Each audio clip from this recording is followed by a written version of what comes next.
In times of political collapse, entirely new kinds of leaders emerge, not kings born of honor or legitimacy, but opportunists. Men who rise through instability by understanding power better than everyone around them. Few characters in George R. R. Martin's Westeros embody this archetype better than Roose Bolton, the feared Leech Lord of the Dreadfort. Cold, patient, and emotionally detached. Roose is not remembered as a great warrior or a charismatic leader, but as a strategist who understands that in a collapsing political order, power does not rest with the most honorable, but the most calculating. As the War of the Five Kings tore Westeros apart, Roose quietly transformed himself from a cautious northern bannerman into one of the most powerful men in the realm, not through glory, but through timing, manipulation, and geopolitical realism. History is filled with figures who operated according to the same logic. The betrayal of Thomas Sankara by Blaise Compaoré reflected a trusted ally abandoning revolutionary idealism in favor of survival.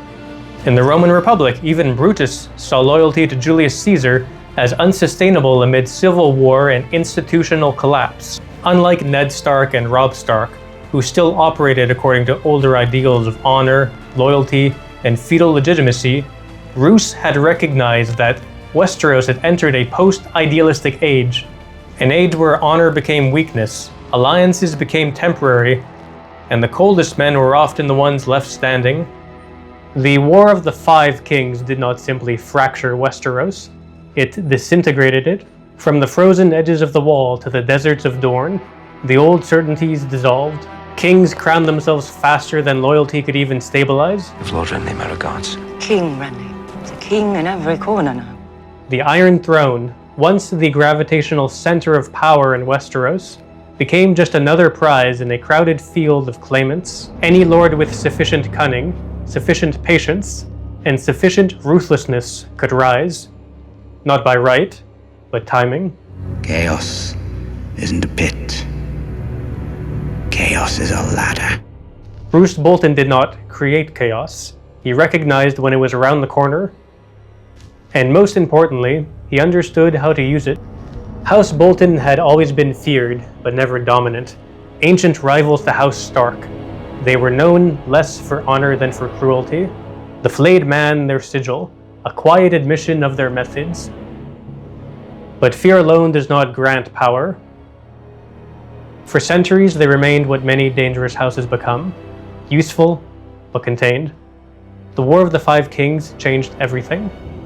Robb Stark's many victories during the War of the Five Kings could not compensate for his political missteps. His broken marriage pact, his reliance on honor in a game increasingly defined by betrayal. The North began to bleed, not just in men, but cohesion, and Roose was watching.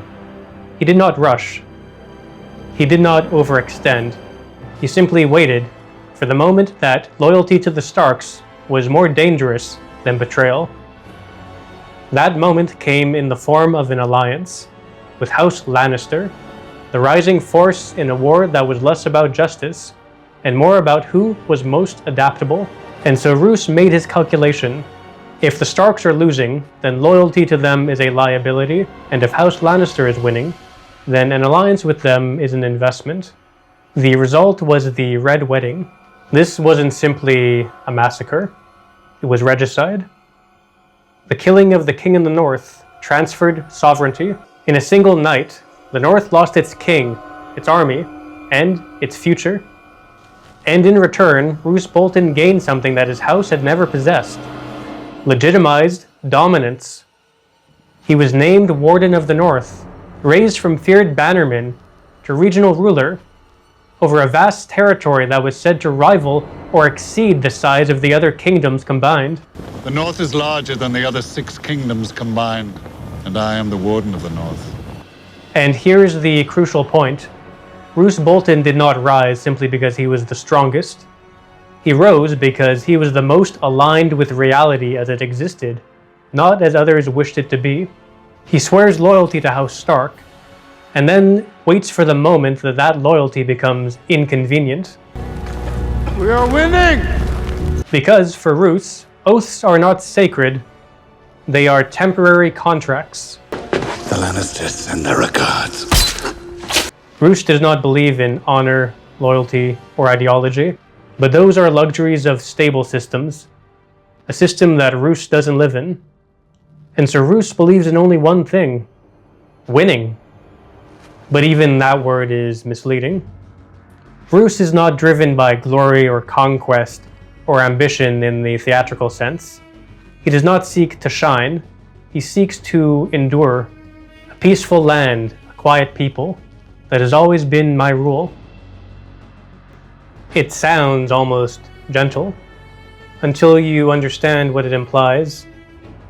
Peace for Roose is not justice. Quiet is not consent. It is control. Control so complete that resistance never forms. His most infamous act, the Red Wedding, is remembered as brutal, unforgivable. But to Roose, it is none of those things. It's efficient. Why risk uncertainty when you can guarantee a certain outcome? Explain to me why it is more noble to kill 10,000 men in battle than a dozen at dinner. The war, in practical terms, ends overnight. Roose does not command the largest army. He does not possess overwhelming force. What he does possess is something rarer: strategic patience. He waits, he observes.